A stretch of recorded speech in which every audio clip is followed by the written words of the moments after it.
नमस्कार मित्रांनो, आपल्या सर्वांची चॅनलवर स्वागत आहे। आज आपण एका अनोख्या आणि प्रेरणादायक आर्थिक विषयावर चर्चा करणार आहोत, ज्यामुळे तुमच्या आयुष्यात नक्कीच आर्थिक सकारात्मक बदल घडू शकतात। सुरुवात करूया आजच्या महत्त्वाच्या विषयाला। मित्रांनो, शेअर मार्केटमध्ये गुंतवणूक करायची म्हणजे फक्त पैसे लावून चांगला परतावा मिळवणे इतकं सोपं नाही। बऱ्याच वेळा आपल्याच चुका आपल्याला मोठं नुकसान करून जातात।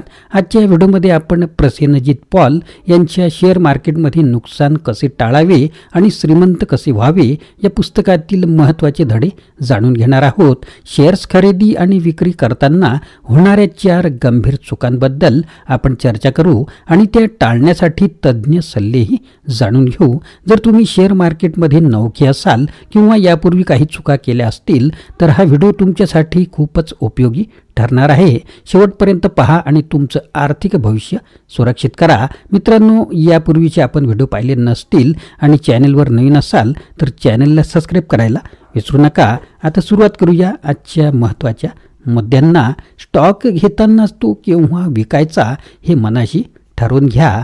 कसं तर ते पहा। एखाद्या कंपनीत गुंतवणूक का करायची हे स्पष्ट ठरवलेलं असेल तर ती गुंतवणूक मोडताना त्रास होत नाही। जर 30% लाभ होतो आहे म्हणून तुम्ही एखाद्या कंपनीत गुंतवणूक केली तर त्यापेक्षा कमी फायदा होतोय असं दिसलं की लगेच तुम्ही तो स्टॉक विकून टाका। दुसरा विचार सुद्धा मनात आणू नका।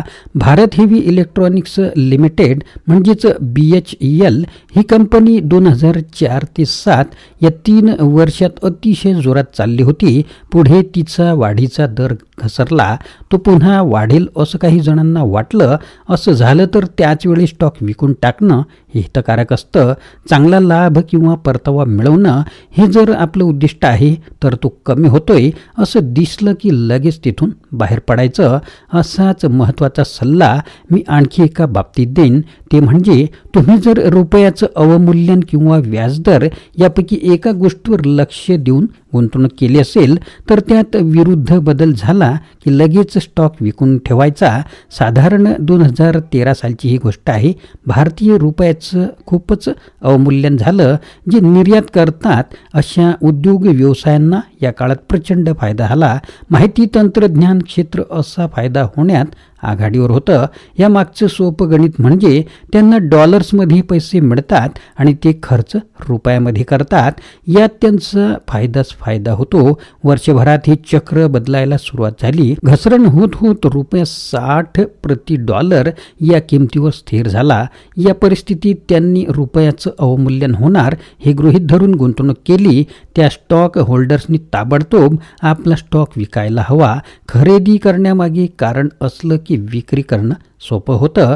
ते कारण संपलं की विचार न करता तो स्टॉक विकून टाकायचा। हे सूत्र कटाक्षाने पाळायचं। तुम्ही विशिष्ट उद्देशाने स्टॉक खरेदी केला तर त्याची विक्री करणं सोपं होतं। ते उद्दिष्ट संपलं की विक्री करायची। हा महत्त्वाचा मुद्दा लक्षात ठेवा।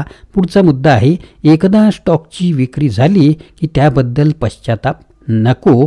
मी स्टॉक विकल्यानंतर 50% किंमत वाढली, माझं तितकं नुकसान झालं असं वाटणं ही अगदी स्वाभाविक गोष्ट आहे। खुद्द माझ्या बाबतीत असंच घडलं होतं असं लेखक म्हणतात।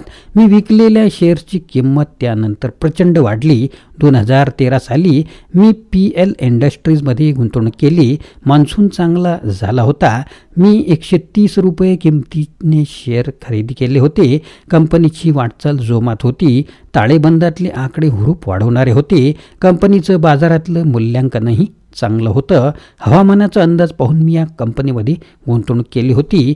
त्यानुसार पाऊस सरासरीपेक्षा जास्त झाला। शेतीशी संबंधित सगळे उद्योग फायद्यात होते। PL इंडस्ट्रीजने अतिशय नेत्रदीपक कामगिरी केली। दर 3 महिन्याला घेतलेल्या आढाव्यात कंपनीची उत्तरोत्तर प्रगती होत होती। गुंतवणूक केल्यापासून 8च महिन्यात मला 100% फायदा झाला होता, अगदी 100%। त्यानंतर मे 2014च्या हवामान अंदाजात कमी पाऊस पडेल असं सांगण्यात आलं। दुष्काळाची शक्यताही वर्तवली गेली। मी अजिबात विचार न करता माझा स्टॉक 230 रुपयांना विकून टाकला. मी 130 रुपयाला घेतला होता, 260ला विकला. मला 10च महिन्यात 100% फायदा झाला होता. चांगला मान्सून, भरपूर फायदा या गृहीतकावर मी गुंतवणूक केली होती. ते गृहीत संपल्यावर मी स्टॉक विकून टाकले. इतकं सरळ गणित होतं. पण हे इथे संपत नाही. हवामानाचा अंदाज चुकला, पाऊस भरपूर पडला, शेतीशी संबंधित उद्योग व्यवसाय तेजीत राहिले. 2015 साल संपत असताना PL इंडस्ट्रीजच्या स्टॉकचा भाव 500 रुपयाच्या आसपास स्थिर झाला. मी ज्या किमतीला विकले होते त्याच्या 100% जास्त, दुप्पटच म्हणा की. मी काय करायला हवं होतं? माझ्या जागी असलेली दुसरी व्यक्ती नक्कीच हळहळली असती. मला मुळीच पश्चाताप झाला नाही. अगदी 500% नफा झाला असला तरी मला मुळीच वाईट वाटलं नसतं. मी एक योजना ठरवली होती, त्यानुसार मी वागलो. मला फायदा झाला होता, मी आनंदात होतो. दरवर्षी अशा रीतीने अनेक कंपन्यांच्या स्टॉकचे दाम दुप्पट होतात. त्या प्रत्येक कंपनीचे शेअर्स तुमच्याजवळ असतीलच असं नाही. तुम्ही स्टॉक विकला की पश्चाताप करू नका. किमती शिखराला कधी पोहोचतील आणि तुम्ही स्टॉक विकण्याची अचूक वेळ केव्हा येईल हे कोणीही सांगू शकत नाही. शेअर मार्केटमधली दर पडण्या चढण्याची वेळ अशी हातात पकडता आली असती तर हे शक्य नाही. या खेळात कधीतरी तुम्हाला जास्तीत जास्त फायदा पदरात पाडून घेता येईल. त्यात नशिबाचा भाग मोठा असतो, हे लक्षात ठेवायचं. दरवेळी सगळ्यात कमी किमतीला स्टॉक खरेदी करून सगळ्यात जास्त किमतीला विकता येतीलच असं होत नाही, हे कायम लक्षात ठेवा. खरेदी करण्यामागची कारणं लिहून ठेवा. अधूनमधून ती नजरेखालून घाला, त्यानुसार वागा. शेअर मार्केटमध्ये गुंतवणूक करत असताना सुरुवातीच्या काळात स्टॉक विकण्याचा निर्णय घेणं जड जातं. विचारांचा गोंधळ होतो. हळूहळू या सगळ्या प्रक्रियेची तुम्हाला सवय होते. खरेदीचे हेतू लिहून ठेवा, म्हणजे विक्रीचा निर्णय सोपा होईल. हा मुद्दा लक्षात ठेवा. पुढचा मुद्दा आहे चुका ज्या टाळल्याच पाहिजे. आता एक एक चूक आपण पाहूया. पहिली चूक, पूर्वी फायद्यात असलेल्या कंपन्यांमध्ये गुंतवणूक करू नका. अनेक जणांना पूर्वी फायद्यात असलेल्या कंपन्यांची भुरळ पडते. माझ्या एका ग्राहकाचं उदाहरण देतो. लेखक एक उदाहरण देतात. तुम्हाला भेटायला आला तेव्हा त्याच्या पोर्टफोलिओमध्ये 80% तोटा होता. मी सगळं तपशीलवार वाचलं. ही साधारण 2012 सालची गोष्ट आहे. ज्या कंपन्या पूर्वी शेअर मार्केट तेजीत असताना नावारूपाला आल्या होत्या अशा बहुतेक कंपन्यांमध्ये त्याने पैसे गुंतवले होते. युनिटेक, DLF, BHEL, JP असोसिएशन, सगळी नावं त्याच्या पोर्टफोलिओमध्ये होती.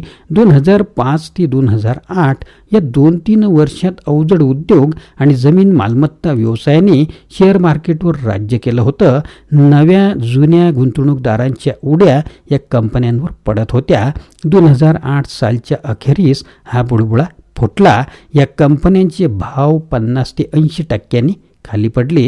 या परिस्थितीत भाव थोडे वर जाऊ शकतात, पण तेजीत गाठलेलं टोक त्यांना पुन्हा गाठता येत नाही. अनेक जण इथेच फसतात. पुन्हा भाव वाढतात जातील या आशेने गुंतवणूक करत राहतात. ज्या कंपनीची वाढ एका ठराविक गतीने होत आहे, त्यात सातत्य आहे, मूळ स्वरूपात बदल झालेला नाही, अशा कंपनीत गुंतवणूक करा. भाव कोसळलेले असताना पुन्हा उसळीत या विचाराने करू नका. दुसरा चूक किंवा दुसरा मुद्दा आहे, ज्या स्टॉकचे भाव पडलेले आहेत अशा स्टॉक वर्षानुवर्षे ठेवू नका. आपण हरलो तर ही भावना इतकी जोरकस असते की जिंकण्याचा आनंद त्यापायी कमी होतो.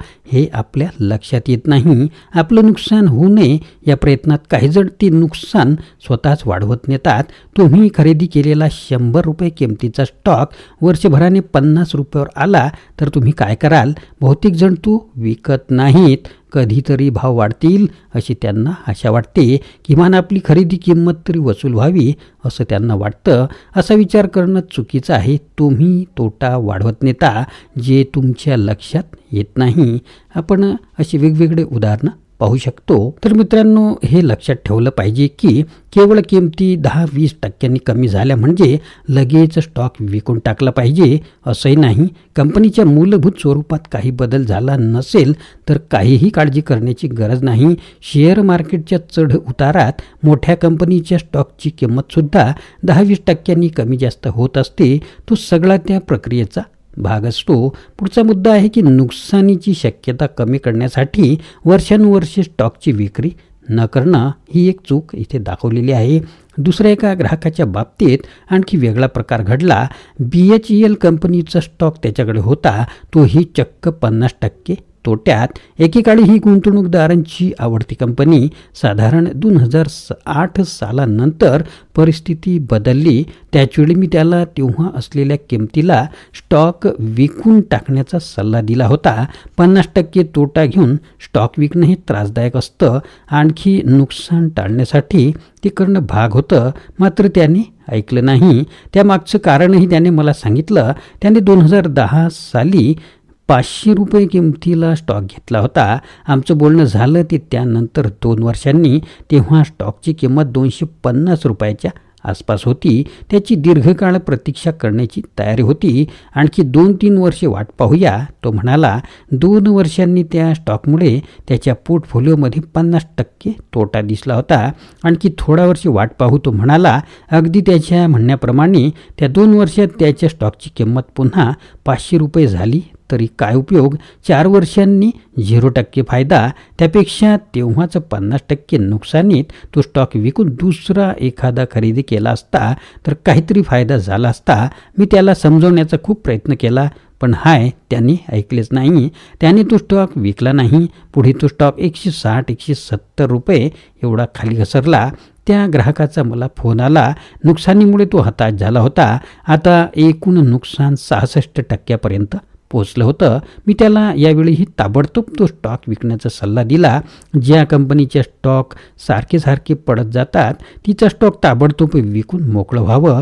ते पैसे दुसरीकडे चांगला परतावा देणाऱ्या कंपनीत गुंतवले पाहिजे. विकताना नुकसान होतं, पण ते दुसरीकडे भरून निघतं. अखेर त्याने 170 रुपये किमतीला तो स्टॉक विकला. 66% नुकसान सोसून. माझं आधी ऐकलं असतं तर 50%च नुकसान झालं असतं. बरेच गुंतवणूकदार अशा पद्धतीने किमती उतरत जाणारा स्टॉक न विकता ठेवतात आणि तिथे फायदा होतो आहे तो स्टॉक लगेच विकतात. खरं तर हे उलटं हवं. फायदा होत असताना स्टॉक विकू नये. तोटा होतोय असं दिसलं की लगेच विकावा. या परिस्थितीत मन द्विधा होणं स्वाभाविक आहे. तुमच्यापैकी प्रत्येकजण केव्हा तरी यातून गेला असेलच. अशा वेळी तुम्ही काय करायला हवं? ज्या हेतूने तुम्ही स्टॉक खरेदी केला तो हेतू नष्ट झाला अथवा तुमचा खरेदीचा निर्णयच मुळातून चुकला असं लक्षात आलं तर स्टॉक तुम्ही विकून टाका. तुम्ही तो कोणत्या किमतीला खरेदी केला याचा विचार करू नका, नाहीतर तिथेच अडकून राहाल. खरेदीपेक्षा कमी किमतीला का विकायचं असं तुम्हाला नक्की वाटेल. छोट्या प्रमाणात गुंतवणूक करणारे नेहमी या प्रश्नात अडकतात. वाट बघत राहतात. परिस्थिती पूर्वपदावर येत नाही. कधीतरी आपण घेतलेल्या किमतीला स्टॉक पुन्हा पोहोचेल, त्या किमतीच्या जवळपास जाईल असं त्यांना वाटत राहतं. असं होत नाही. नुकसान होणं एक वेळ तुम्ही सहन करालही. केवळ अशा वाट बघण्यामुळे ते नुकसान वाढत गेलं की तुम्ही मूर्ख ठरता. किंमत पुन्हा वाढत जाईल या अपेक्षेने तोट्यात जाणारा स्टॉक सांभाळून ठेवला की असा स्टॉक पुन्हा विकत घेत राहिला तर तुम्हाला अपेक्षित परिणाम होत नाही. उलट तुमचा एकूण तोटा वाढत जातो. पुढचा मुद्दा आहे की चांगला परतावा देणारा स्टॉक तेजी सुरू असताना विकून टाकणे ही एक चूक आपली होते. समजा तुमच्या पोर्टफोलिओमध्ये एकूण 10 प्रकारचे स्टॉक आहेत. त्यापैकी 4 प्रकारचे स्टॉक 20 ते 30% परतावा दाखवत आहेत. इतर 6 20 ते 30% नुकसान दाखवत आहेत. विक्री करताना तुम्ही क्रम कसा ठेवणार? ज्या स्टॉकमधून फायदा होतो आहे ते आधी विकायचे अशी अनेक छोट्या गुंतवणूकदारांची मानसिकता असते. त्यामुळे तोट्यात असलेला स्टॉक सांभाळून ठेवला आणि फायद्याचा विकून टाकला अशी अवस्था होते. उतरलेल्या किंवा कमी असलेल्या किमती कधीतरी उसळी मारतील असं त्यांना वाटतं, मात्र असं होत नाही. मूळ व्यवसायाचं गणितच चुकलेलं असेल तर तोट्यात असलेली कंपनी आणखी खोलात जात राहते. ती कधी वर येत नाही. आपलं लक्ष नेहमी नुकसानीत असणाऱ्या कंपनीकडे असलं पाहिजे. हे तात्पुरत्या स्वरूपाचं आहे की हा तोटा वाढतच जाणार आहे हे जाणून घेतलं पाहिजे. जर शेअर मार्केटमध्ये मंदीचं वातावरण असेल तर तिथल्या अनेक घटकांचा परिणाम म्हणून किमतीत थोडाफार बदल होत राहतात. मात्र कंपनीतले आतले घटक किंवा अर्थकारण जर किमती पडण्यास जबाबदार असेल ती धोक्याची घंटा असू शकते. मग त्या किमती पडत राहतात. एखाद्या स्टॉकची किंमत कमी होण्यास कोणते घटक जबाबदार आहेत हे आपण जाणून घ्यायला हवं. गुंतवणूक करताना आपण कोणते निकष मनाशी ठरवले आहेत तेही लक्षात ठेवलं पाहिजे. गुंतवणुकीच्या सुरुवातीला कदाचित तुम्ही चुकाल, चाचपडाल. नवखेपणा असल्याने काही कयास चुकतीलही. त्याचे परिणाम तुमच्या पुढे लक्षात येतील. पण गोंधळून जाऊ नका. तोटा होतोय असं लक्षात आलं की त्याच क्षणी तो स्टॉक विकून टाका. आपला अंदाज चुकला असं म्हणून पुढे जा. मिळालेले पैसे दुसऱ्या चांगल्या कंपनीत गुंतवा. पुढचा मुद्दा आहे फायद्यात असलेल्या स्टॉक विकून फार भविष्य नसलेला स्टॉक खरेदी करणे. ही एक चूक बरेच जण करतात. काही जणांना दुसरीकडे पैसे गुंतवण्याची इतकी घाई होते की त्या भरात ते फायद्याचा स्टॉक विकून टाकतात. किमती उतरल्यावर पुन्हा तोच स्टॉक विकत घ्यायचा त्यांना मानस असतो. जर शेअर मार्केटमधला घडामोडींमुळे किमतीत झालेला बदल हा अशा प्रकारचा असेल तर किमतीतला बदल लक्षणीय नसतो. अशावेळी किमती थोड्या वाढल्या तरी विकण्याची घाई करू नका. फायदा समोर दिसताना का पायावर धोंडा घालून घ्यायचा. कंपनीच्या मूलभूत वित्तीय ढाच्यात बदल न होतही जर स्टॉकची किंमत जास्त झाली असेल तर स्टॉक विकून टाकण्याची घाई करू नका. तुम्ही स्टॉक विकून टाकलात, पुन्हा खरेदी करण्यासाठी उत्सुक आहात, तशी संधी तुम्हाला मिळाली नाही असं झालं तर तुम्ही मनात ठरवलेल्या किमतीपेक्षा किंमत वाढतच गेली तर संधी पुन्हा पुन्हा येत नसते हे कायम लक्षात ठेवा. त्याच कंपनीचे शेअर्स पुन्हा कमी किमतीला विकत घ्यायचे या इराद्याने कधीही शेअर्स विकू नका. रोजच्या रोज खरेदी विक्री करणाऱ्या गुंतवणूकदारांचं धोरण आणि दीर्घकालीन गुंतवणूक करणाऱ्या गुंतवणूकदारांचं धोरण वेगवेगळं असलं पाहिजे हे लक्षात ठेवून वागा. तर मित्रांनो, यावरून आपल्याला लक्षात येते की शेअर मार्केटमध्ये यशस्वी होण्यासाठी फक्त पैसे गुंतवणे नाही तर योग्य वेळी योग्य निर्णय घेणे महत्त्वाचे असते. या व्हिडिओमध्ये आपण पाहिलं की शेअर्स खरेदी आणि विक्री करताना कोणत्या 4 मोठ्या चुका टाळल्या पाहिजे. तुम्हाला तुमची गुंतवणूक सुरक्षित करायची असेल आणि फायद्याचे उद्दिष्ट साध्य करायचे असेल तर नेहमी सेल टार्गेट ठरवा. खरेदी विक्रीचा उद्देश लिहून ठेवा आणि भावनिक निर्णयांपासून सावध राहा. मित्रांनो, आशा आहे की तुम्हाला हा व्हिडिओ आवडला असेल. कृपया लाईक करा, शेअर करा आणि तुमच्या मित्रांसोबतही हा व्हिडिओ शेअर करा. चॅनलला सबस्क्राईब करा आणि आमच्यासोबत या शिक्षणाच्या प्रवासात सामील व्हा. पुन्हा भेटूया अशाच प्रकारच्या आगळ्या वेगळ्या व्हिडिओमध्ये. धन्यवाद.